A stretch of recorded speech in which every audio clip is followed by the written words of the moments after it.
the day tonight and watches me as I begin to dream.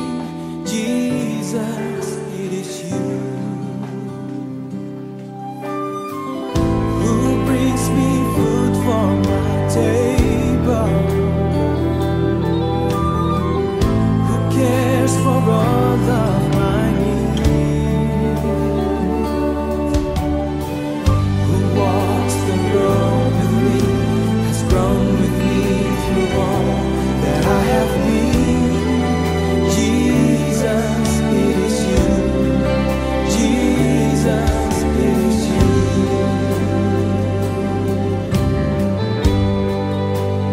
I lift my hands, I bring my song, all of my days, all of my rights, all of my wrong, I offer.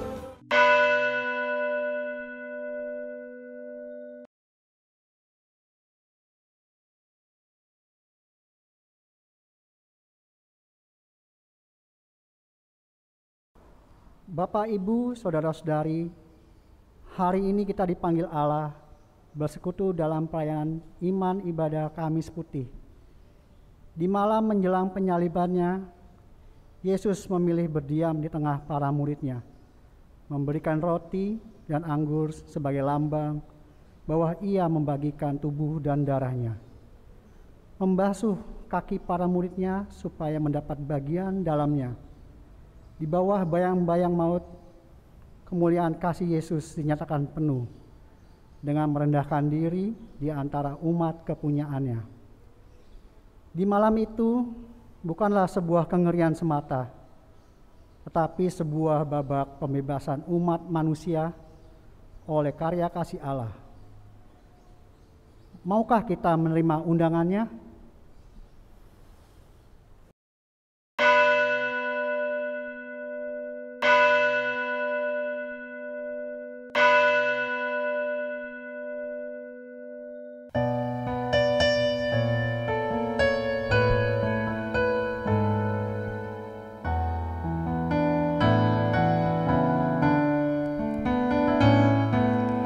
Kasih Tuhanku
Ibu Bapa dan Saudara, marilah ibadah Kamis Putih ini kita rayakan dengan pengakuan pertolongan kita ada di dalam nama Tuhan yang menciptakan langit dan bumi, yang memelihara jemaatnya dengan kasih setia dan tidak pernah meninggalkan perbuatan tangannya.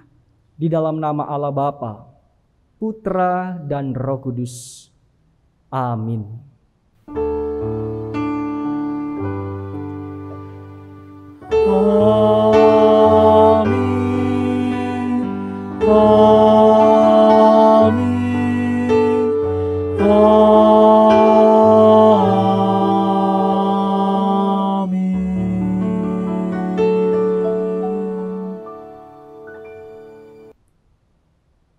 Kasih karunia dan damai sejahtera dari Allah Bapa dan Tuhan Yesus Kristus beserta saudara sekalian.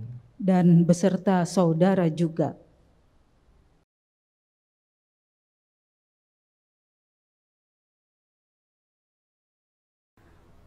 Paskah berarti berjalan melewati. Bagi umat Israel, Paskah menjadi titik balik sejarah ketika Tuhan berjalan melewati atau menyelamatkan mereka dari perbudakan Mesir. Paskah adalah bayangan tentang karya Allah yang menebus dan membebaskan umatnya, tentang Allah yang mempertahankan kepunyaannya. Dan kini bayangan Paskah digenapi bersama perayaan dalam Kamis Putih. Yesus Kristus menjadi domba Paskah sejati yang menebus dan membebaskan manusia dari keterikatan dosa. Roti dan anggur yang dibagikan berakar dari perjamuan Paskah umat Israel. Bukan sekedar pembebasan dari perbudakan bangsa Mesir, melainkan keselamatan bagi umat manusia. Kaki yang dibasuh menjadi tanda umat Allah telah ditebus dan disucikan untuk mendapat bagian dalam persekutuan dengannya. Karena itu, dengarkanlah berita penyelamatan Allah dalam peristiwa Paskah yang pertama. Keluaran 12 ayat 1 sampai 14. Berfirmanlah Tuhan kepada Musa dan Harun di tanah Mesir. Bulan inilah akan menjadi permulaan segala bulan bagimu. Itu akan menjadi bulan pertama bagimu tiap-tiap tahun. Katakanlah kepada segenap jemaah Israel, pada tanggal 10 bulan ini, diambillah oleh masing-masing seekor anak domba menurut kaum keluarga, seekor anak domba untuk tiap-tiap rumah tangga. Tetapi jika rumah tangga itu terlalu kecil jumlahnya untuk mengambil seekor anak domba, maka ia bersama-sama dengan tetangganya yang terdekat ke rumahnya haruslah mengambil seekor menurut jumlah jiwa tentang anak domba itu. Kamu buatlah perkiraan menurut keperluan tiap-tiap orang. Anak dombamu itu harus jantan, tidak bercela, berumur setahun. Kamu boleh ambil domba atau kambing. Kamu harus mengurungnya sampai hari yang ke-14 ini. Lalu seluruh jemaah Israel yang berkumpul harus menyembelihnya pada waktu senja. Kemudian dari darahnya haruslah diambil sedikit dan dibubuhkan pada kedua tiang pintu dan pada ambang atas, pada rumah-rumah di mana orang memakannya. Dagingnya harus dimakan mereka pada malam itu juga. Yang dipanggang mereka harus makan dengan roti yang tidak beragi, beserta sayur pahit. Janganlah kamu memakannya mentah atau direbus dalam air, hanya dipanggang di api, lengkap dengan kepalanya dan betisnya dan isi perutnya. Janganlah kamu tinggalkan apa-apa dari daging itu sampai pagi. Apa yang tinggal sampai pagi, kamu bakarlah habis dengan api. Dan beginilah kamu memakannya. Pinggangmu berlikat kasut pada kakimu, dan tongkat di tanganmu. Buru-burulah kamu memakannya, itulah Paskah bagi Tuhan. Sebab pada malam ini aku akan menjalani tanah Mesir, dan semua anak sulung dari anak manusia sampai anak binatang akan kubunuh, dan kepada semua allah di Mesir akan kujatuhkan hukuman. Akulah Tuhan. Dan darah itu menjadi tanda bagimu pada rumah-rumah di mana kamu tinggal. Apabila aku melihat darah itu, maka aku akan lewat daripada kamu. Jadi tidak akan ada tulah kemusnahan di tengah-tengah kamu apabila kamu menghukum tanah Mesir. Hari ini akan menjadi hari peringatan bagimu. Kamu harus merayakannya sebagai hari raya bagi Tuhan turun-temurun. Kamu harus merayakannya sebagai ketetapan untuk selamanya. Demikianlah sabda Tuhan. Syukur kepada Allah. Di malam peringatan menyongsong karya pembebasan dan keselamatan Allah, marilah kita merendahkan diri di hadapan Tuhan di dalam doa. Mari kita satu dalam doa. Tuhan, mengapa sulit bagi kami untuk tetap mengarahkan pandangan kepadamu? Mengapa kami disibukkan hal-hal kecil sehingga menyusahkan diri untuk berjumpa denganmu? Mengapa pikiran kami melayang-layang dan menginginkan hal yang menyesatkan? Mengapa kami meragukan kasih dan rahmat-Mu? Bukankah Engkau cukup bagi kami dan menyediakan segala yang kami perlu? Tuhan, terimalah kebingungan dan kelelahan kami. Pandanglah kami dalam segala kemalangan kami. Biarkanlah kami merasakan hadirat-Mu di tengah kegelapan dan ketidakberdayaan. Biarkanlah kami bertahan untuk tidak lari dalam keputusasaan. Biarkanlah kami berdiam diri untuk tidak menyembunyikan diri dari hadapan-Mu. Tuhan, angkatlah tubuh kami yang gerah dan lemah. Pulihkanlah pikiran kami yang kacau dan resah. Teduhkanlah jiwa kami oleh kedamaian rahmat-Mu.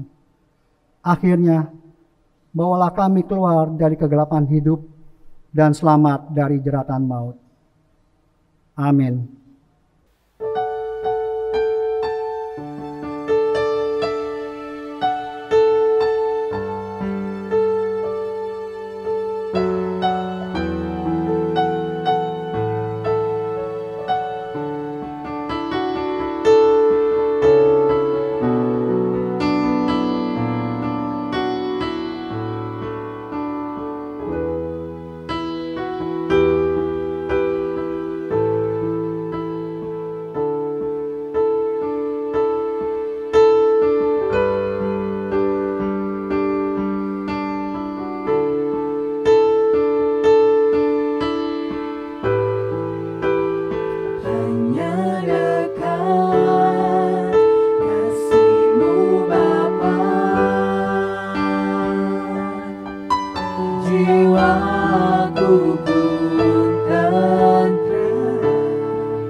mengenal hatiku,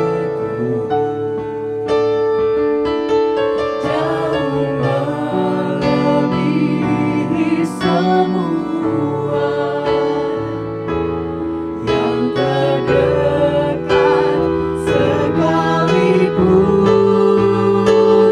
Tuhan, inilah yang ku mau, Kau menjaga hatiku supaya kehidupan memancar senantiasa.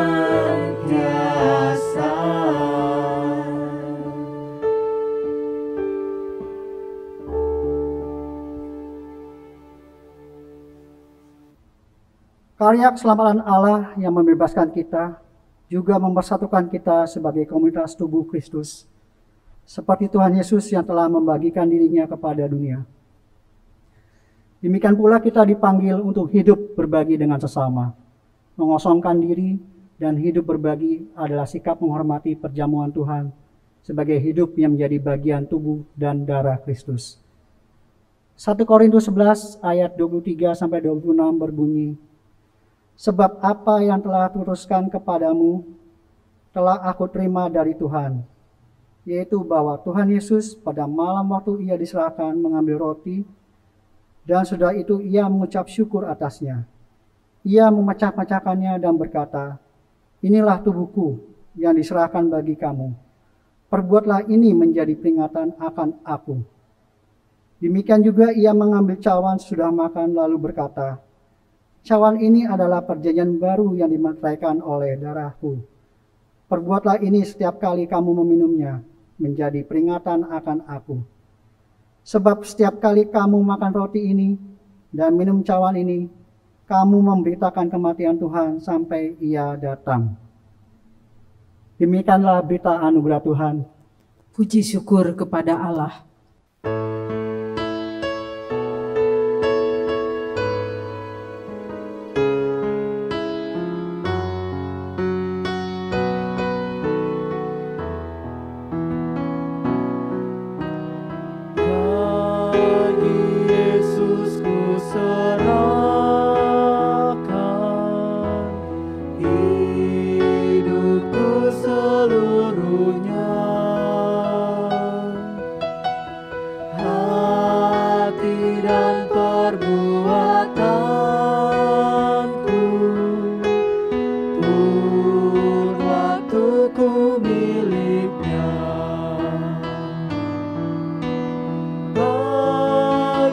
Yesus semua.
Yesus dan murid-muridnya sedang makan malam.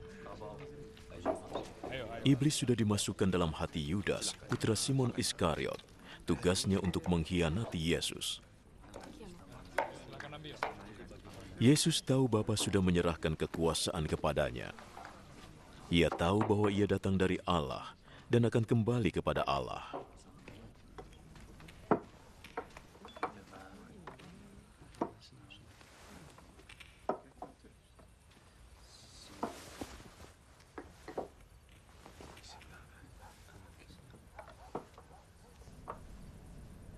Maka ia bangkit berdiri, melepaskan jubahnya, dan mengikatkan handuk pada pinggangnya.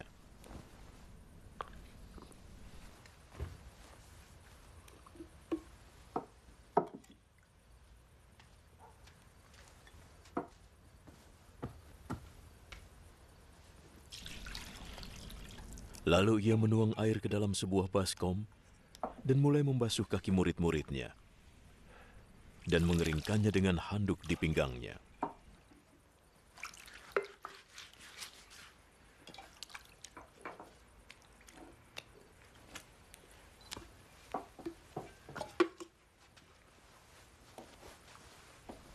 Sampailah ia pada Simon Petrus. Apakah engkau akan membasuh kakiku, Tuhan? Sekarang kamu tidak mengerti yang kulakukan, tapi nanti kamu akan mengerti. Tidak, jangan pernah Tuhan membasuh kakiku. Jika aku tidak membasuhmu, kamu tidak lagi menjadi muridku. Tuhan, kalau begitu jangan hanya membasuh kakiku. Basuhlah tanganku dan juga kepalaku. Yang sudah mandi sudah bersih seluruhnya dan tidak perlu dibersihkan lagi, kecuali kakinya. Semua sudah bersih.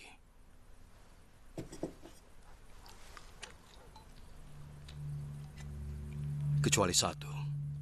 Yesus sudah tahu siapa yang akan mengkhianatinya. Itu sebabnya ia berkata, "Kalian semua sudah bersih, kecuali satu."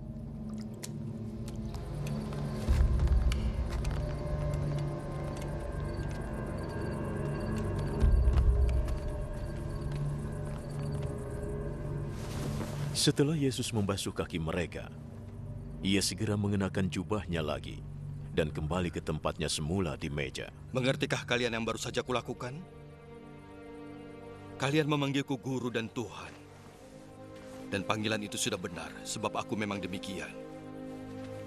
Jika aku sebagai guru dan Tuhan membasuh kaki kalian, maka kalian wajib juga saling membasuh.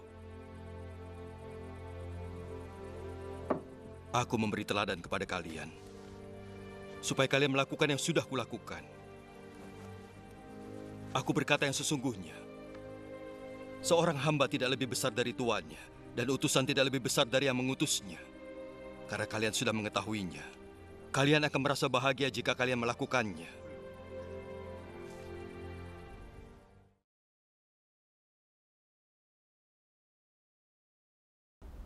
Di bawah bayang-bayang maut, kasih Allah tidak dapat dipadamkan dan gemilang terang. Saat menjelang kematian, Yesus Kristus justru memancarkan kemuliaannya dengan merendahkan diri sedalam-dalamnya.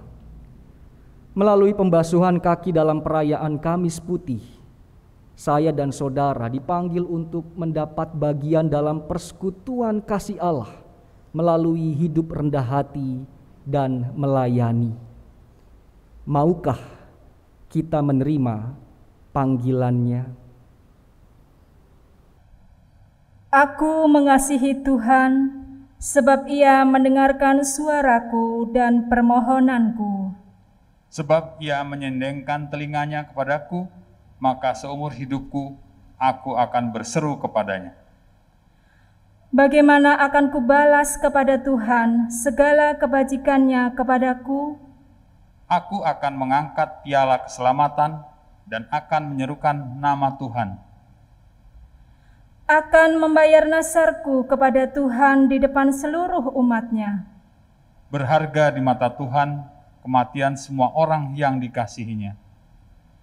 Ya Tuhan, aku hambamu, anak dari hambamu perempuan. Engkau telah membuka ikatan-ikatanku. Aku akan mempersembahkan korban syukur kepadamu dan akan menyerukan nama Tuhan. Akan membayar nasarku kepada Tuhan di depan seluruh umat-Nya. Di pelataran rumah Tuhan, di tengah-tengahmu, ya Yerusalem. Haleluya. Kita berdoa. Warna putih yang menghiasi ruangan ibadah ini menjadi gambaran warna hatimu ya Bapa. Putih suci tak bercacat. Dan di Kamis putih ini kami juga melihat bagaimana hatimu sungguh sangat luar biasa. Engkau merendahkan hati dan diri, membasuh kaki para murid. Inilah gambaran bagaimana Tuhan kami Yesus Kristus merendahkan hati. Ajarlah kami di malam hari ini untuk dapat seperti-Mu memiliki hati yang putih bersih, mau merendahkan hati. Dan disinilah kami belajar akan kebenaran firman Tuhan, karena melalui firman Tuhan karakter kami dibentuk. Berfirmanlah ya Bapa, kami siap untuk mendengarkannya. Di dalam nama Tuhan kami Yesus Kristus. Amin. Kita buka Alkitab kita bersama-sama melalui Injil Yohanes.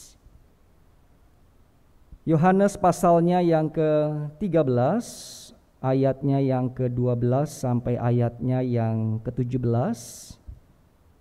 Bagian ini menjadi bagian di mana Yesus membasuh kaki para murid-muridnya. Begini bunyi sabdanya. Sesudah ia membasuh kaki mereka, ia mengenakan pakaiannya dan kembali ke tempatnya. Lalu ia berkata kepada mereka, "Mengertikah kamu apa yang telah kuperbuat kepadamu? Kamu menyebut aku guru dan Tuhan, dan katamu itu tepat, sebab memang akulah guru dan Tuhan. Jadi, jikalau aku membasuh kakimu, aku yang adalah Tuhan dan gurumu, maka kamu pun wajib saling membasuh kakimu. Sebab aku telah memberikan suatu teladan kepada kamu, supaya kamu juga berbuat sama seperti yang telah kuperbuat kepadamu. Aku berkata kepadamu, sesungguhnya seorang hamba tidaklah lebih tinggi daripada tuannya, ataupun seorang utusan daripada dia yang mengutusnya. Jikalau kamu tahu semua ini, maka berbahagialah kamu jika kamu melakukannya." Demikianlah Injil Yesus Kristus. Yang berbahagia ialah mereka yang mendengarkan firman Tuhan dan yang memeliharanya. Hosiana.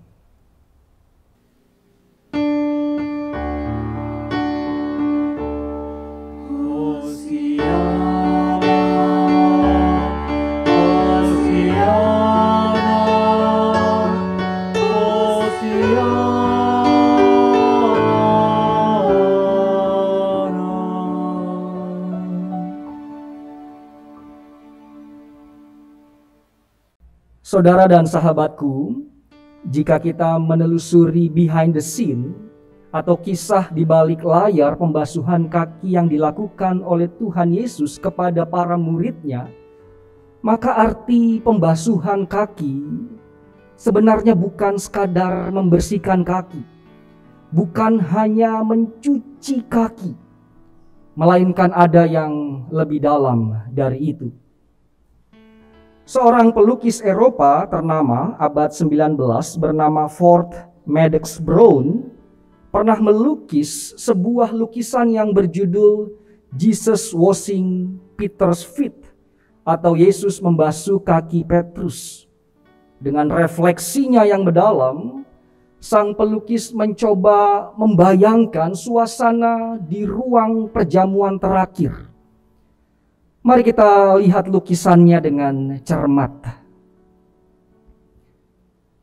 Amatilah wajah Yesus yang sedang membasuh kaki Petrus. Dan amatilah pula wajah para murid yang ada di ruangan itu. Ford Madox Brown dalam lukisannya mau menggambarkan keadaan di balik layar kisah pembasuhan kaki. Yang pertama, peristiwa pembasuhan kaki adalah momen terakhir Yesus berkumpul dengan para murid. Beberapa waktu kemudian, Yesus akan ditangkap, diadili, dihukum, disiksa, disalib, dan mati. Tentu sebagai seorang manusia, tidak mudah bagi Yesus membayangkan jalan Via Dolorosa. Yesus pasti galau dan mengalami ketakutan. Wajah Yesus yang dilukis oleh Brown adalah wajah yang penuh dengan kerendahan hati, namun sekaligus raut muka penuh kecemasan. Bayangkan jika kita ada di posisi Yesus yang dalam waktu dekat akan menghadapi yang namanya kematian. Bisa jadi kita meratap, bisa jadi kita gentar, dan memungkinkan sekali hati, pikiran kita berkecamuk luar biasa sehingga tidak bisa lagi berpikir secara jernih. Yang kedua, ketegangan tidak hanya terjadi di dalam batin seorang Yesus, tetapi relasi antar para murid juga mencekam dan memanas. Dari luar para murid kelihatan begitu kompak, tetapi di balik layar mereka bersitegang soal siapa yang pantas duduk di sebelah kanan dan kiri Yesus. Mereka sikut-sikutan, ada yang cari muka, ada yang merasa paling hebat, dan ada yang diam-diam menjual Yesus demi uang yang tak seberapa. Mereka semuanya menginginkan posisi yang penting. Sang pelukis Brown melukiskan wajah para murid yang kaku, dingin, tanpa kegembiraan. Mereka seperti tak peduli satu dengan yang lain. Biasanya dalam sebuah perjamuan yang penting, ada seorang hamba, ada budak yang harus mencuci kaki para tamu. Tetapi saat itu tidak ada hamba. Sementara para murid cuek satu dengan yang lain. Dan semuanya berkeras bahwa saya nggak mau mencuci kaki. Saya nggak mau jadi hamba. Saya nggak mau cuci kaki guru saya. Apalagi mencuci kaki rekan-rekannya, para murid yang lain. Di tengah keadaan yang penuh ketegangan ini, Ibu Bapak Saudara, Sang Guru Yesus Kristus mengikat kain lenan pada pinggangnya, menuang air ke dalam baskom, dan mulai mencuci kaki. Setiap muridnya dicuci, dibersihkan kakinya satu persatu. Sebuah pemandangan yang sangat tidak biasa, namun sangat mengagumkan. Biasanya kita tahu bersama yang mencuci kaki adalah hamba atau budak, atau orang yang kedudukannya lebih rendah. Tetapi Yesus Kristus mau membasuh kaki para murid.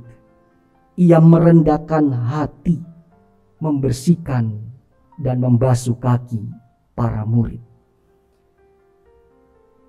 Di saat akhir kehidupannya, Yesus berhasil mengubah kecemasannya akan kematian dengan membasuh kaki para murid. Dan apa yang Yesus peragakan seperti menampar keangkuhan para murid yang tidak mau jadi hamba. Sang Guru menegur dengan tindakan, menegur dengan peragaan hidupnya kepada para murid. Oleh karena itu dengan tegas Yesus memberikan sebuah perintah kepada mereka.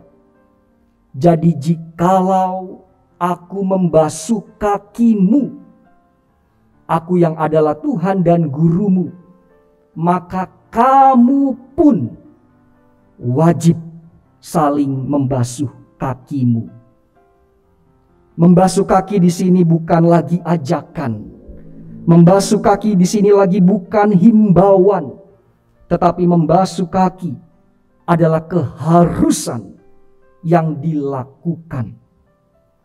Wajib. Pertanyaannya, mengapa wajib? Mengapa harus saling membasuh kaki? Disinilah Yesus mau meneladankan karakter kerendahan hati. Tanpa kerendahan hati, kemuliaan kasih tidak mungkin nampak. Tanpa kerendahan hati, mengikut Tuhan Yesus akan terasa sangat sulit dan berat. Yesus mau membasuh kaki para murid oleh karena ia merendahkan hati, merendahkan dirinya.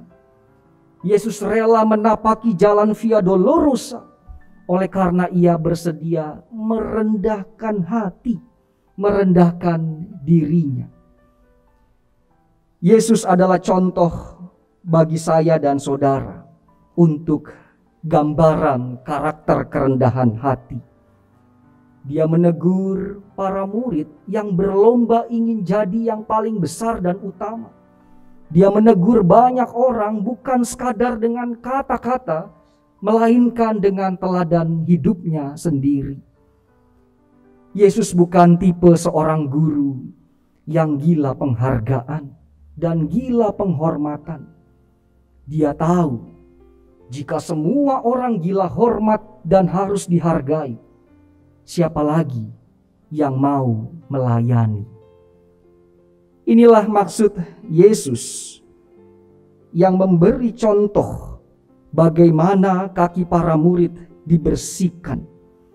Dan contoh Tuhan Yesus ini tentu bertolak belakang dengan gaya hidup dunia. Di dunia ini, hampir sebagian besar orang berlomba-lomba ingin disorot, dihargai, dihormati, dan dimuliakan, lalu melupakan untuk saling melayani. Namun Tuhan kita Yesus Kristus memberi teladan yang berbeda. Ia rindu setiap kita mau merendahkan hati dan saling melayani satu dengan yang lain. Mari kita terus belajar ibu bapak dan saudara dari sang guru yang rendah hati rela membasuh kaki. Dan esok Jumat Agung, ia rela disalib dan mati untuk saya dan saudara. Mari kita merendahkan hati. Amin.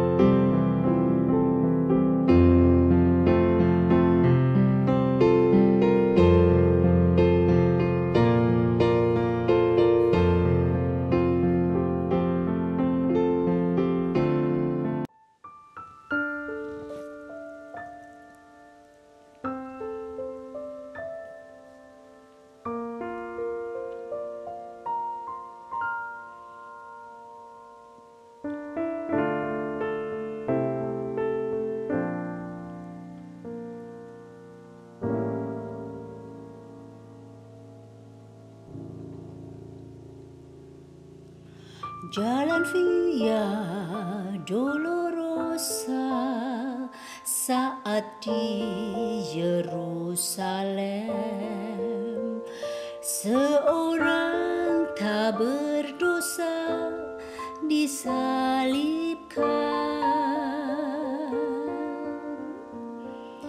dicaci dan dihina, diteriakan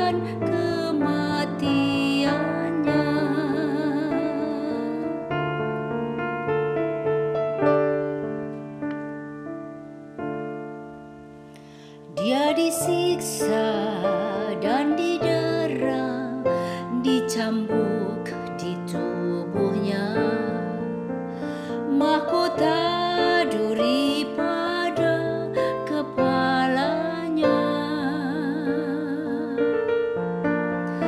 dipikulnya salibnya, dia melangkah menuju Kalvari.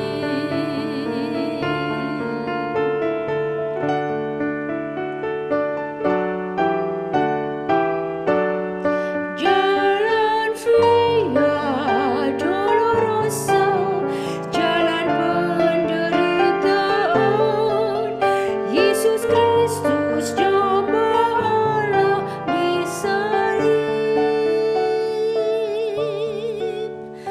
Dia memilih disalib, bukti kasih pada kita. Karena kita, dia serahkan dirinya di Kalvari.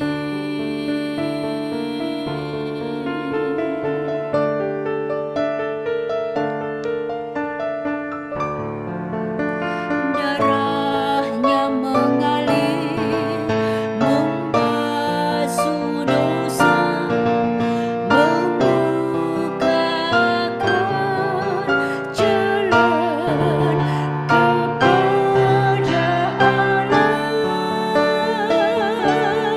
Jalan Via Dolorosa, jalan penderitaan, Yesus Kristus jamba Allah disalib. Dia memilih disalib, bukti kasih pada kita.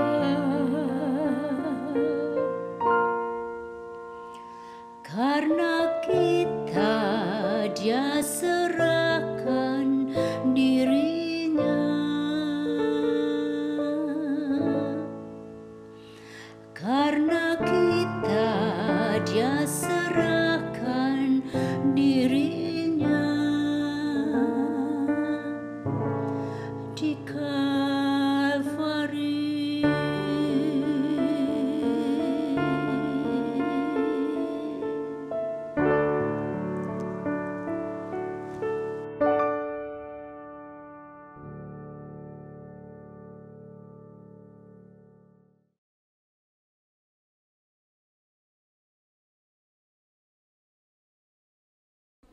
Saudaraku yang terkasih, sabda Tuhan hari ini telah meneguhkan iman kita.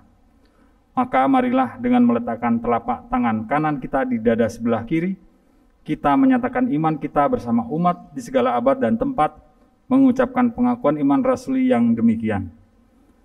Aku percaya kepada Allah Bapa yang Maha Kuasa, Khalik langit dan bumi, dan kepada Yesus Kristus, anaknya yang tunggal Tuhan kita, yang dikandung daripada Roh Kudus, lahir dari anak darah Maria, yang menderita di bawah pemerintahan Pontius Pilatus, disalibkan, mati dan dikuburkan, turun ke dalam kerajaan maut. Pada hari yang ketiga, bangkit pula dari antara orang mati, naik ke surga, duduk di sebelah kanan Allah, Bapa yang Maha Kuasa, dan akan datang dari sana untuk menghakimi orang yang hidup dan yang mati. Aku percaya kepada Roh Kudus, gereja yang kudus dan persekutuan orang kudus, pengampunan dosa, kebangkitan daging, dan hidup yang kekal.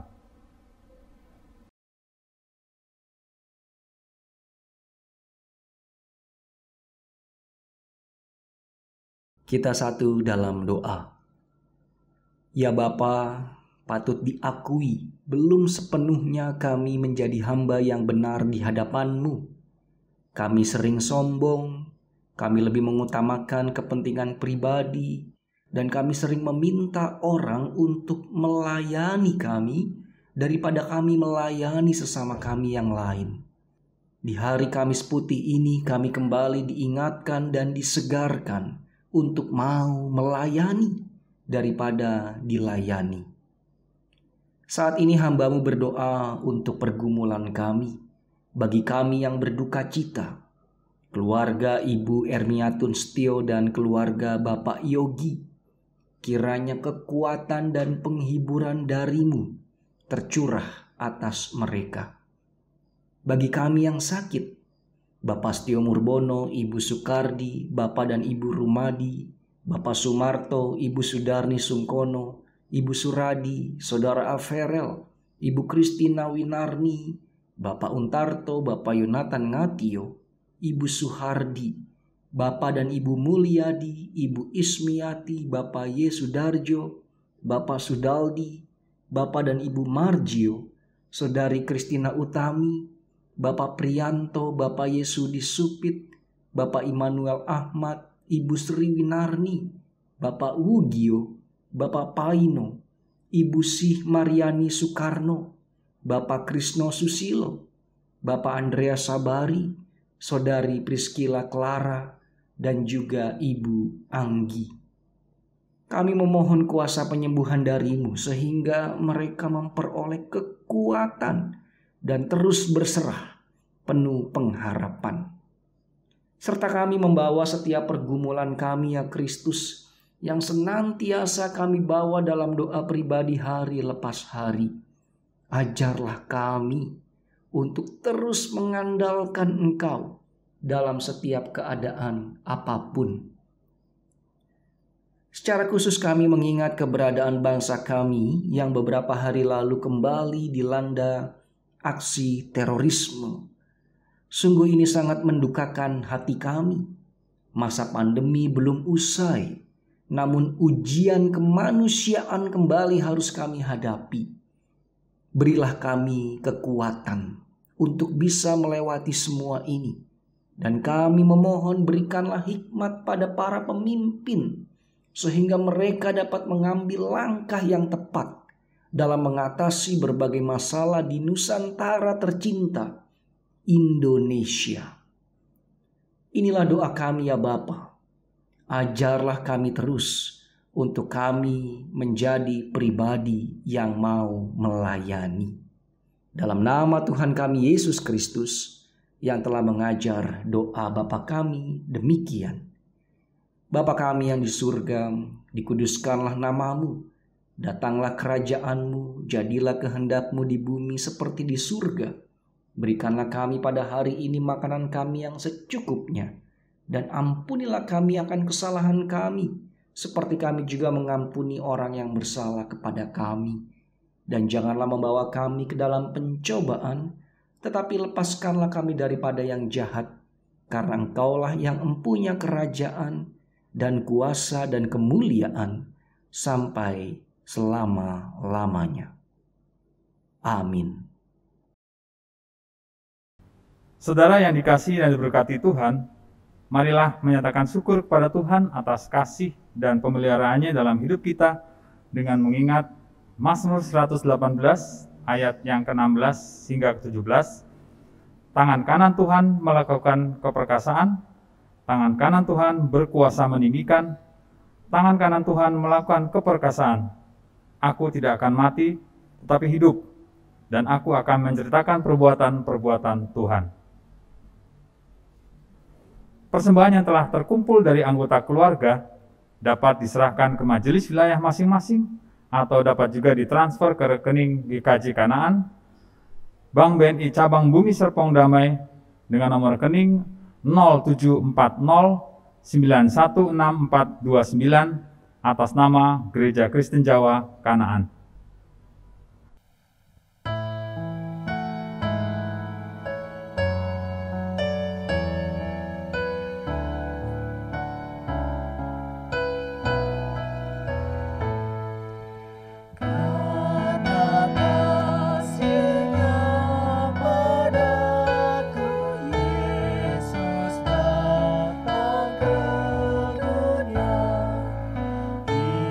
Ia akan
Kita bawa persembahan kita dalam doa. Mari kita berdoa. Bapa di surga, kami mengucap syukur atas segala penyertaan-Mu dalam setiap kehidupan kami. Pemeliharaanmu senantiasa menyertai kami hingga saat ini. Kami datang ke hadirat-Mu dengan penuh kerendahan hati untuk memberikan persembahan syukur kami yang asalnya dari Engkau juga. Berkatilah persembahan kami ini Tuhan, agar menjadi persembahan yang hidup, yang menjadi berkat bagi sesama kami yang membutuhkan. Dan juga untuk setiap pelayanan kami di jemaat-Mu di Gereja Kanaan ini. Berkati persembahan kami yang berupa persembahan mingguan, bulanan, khusus, pembangunan, janji iman, IKK, dan persembahan syukur kami yang lain. Dan berkati hamba-hamba-Mu yang mengelola persembahan ini, agar dapat mengelola persembahan dengan baik, dan jauhkanlah dari hal yang tidak berkenan di hadapan-Mu. Ajarkan kami Tuhan untuk dapat mempersembahkan hidup kami untuk kemuliaan nama Tuhan. Inilah doa kami yang jauh dari sempurna. Ampunkanlah segala dosa dan kesalahan kami. Doa ini kami alaskan hanya dalam nama Tuhan kami Yesus Kristus, Juru Selamat kami yang hidup. Amin.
O Kristus Juru Selamat, Engkau mengalami kematian seperti biji gandum yang jatuh ke dalam tanah.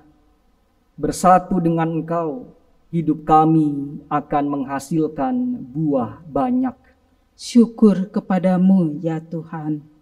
O Kristus, Engkau merendahkan diri hingga menjadi manusia yang paling hina. Engkau berada di dekat saudara-saudara kami yang terlantar dan ditinggalkan. Syukur kepadamu ya Tuhan. Karena kasih, Engkau menanggung dosa-dosa kami, dan meskipun tidak bersalah, Engkau mengalami kematian untuk mengangkat kami dari maut. Syukur kepadamu ya Tuhan. Berkat cinta-Mu. Engkau mengalahkan kejahatan dan kebencian dan hidup bersama Bapa untuk selama-lamanya. Syukur kepadamu ya Tuhan. Dalam belas kasih-Mu, Engkau mendengarkan kami dan mengunjungi kami dalam kemalangan. Penuhilah hati kami dengan menampakkan cahaya wajah-Mu. Syukur kepadamu ya Tuhan. Terimalah berkat-Nya. Tuhan memberkati engkau dan melindungi engkau.